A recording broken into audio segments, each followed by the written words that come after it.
Quartier Koto à Douala, ce samedi après-midi.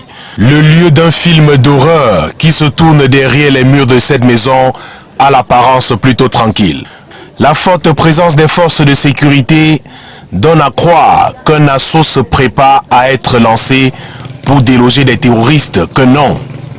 Dans cette bâtisse se trouvent 2 corps sans vie. Ils y sont gardés par la propriétaire des lieux dans l'espoir d'une résurrection future. Le premier est conservé ici depuis 3 ans, selon les dits de cette dame, qui n'est autre que la sœur aînée de la défunte. Dorothée Ngobondje serait donc décédée le 25 mars 2016 et la dépouille est restée gardée dans un coin bien aménagé du salon de la maison. Le deuxième décès, celui de la mère, la nommée Ngotom Marguerite, âgée d'environ 70 ans, est survenu il y a 8 jours. Et comme pour le premier cas, Madame Ngobondje, épouse Emale Henriette, décide de conserver le cadavre dans une pièce de la maison où elle a pris soin de déverser des oignons pour atténuer des odeurs de décomposition. Et voici l'homme par qui le scandale a finalement été révélé au public. Il n'est autre que le fils de la première victime. Selon ses dires, à la mort de sa maman, il ne se trouvait pas au Cameroun. C'est à son retour, il y a plus d'1 an qu'il découvre la pratique.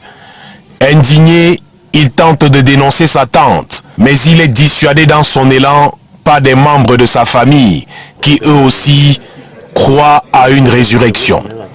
C'est après le décès de sa grand-mère, il y a quelques jours, qu'outré, il décide de tout balancer. Le quartier est donc pris d'assaut. Curieux, voisins, autorités administratives sont venus témoigner de l'horreur.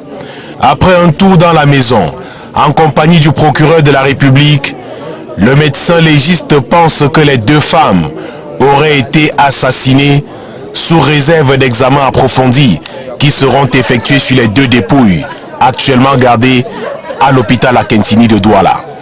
Câblée en permanence sur la chaîne de télévision Emmanuel TV et jusqu'au moment où elle était conduite au commissariat du 12e arrondissement de Douala, Ngobondje, épouse Emale, continue à croire, dur comme fer, que sa sœur et sa mère vont ressusciter par un miracle de Dieu.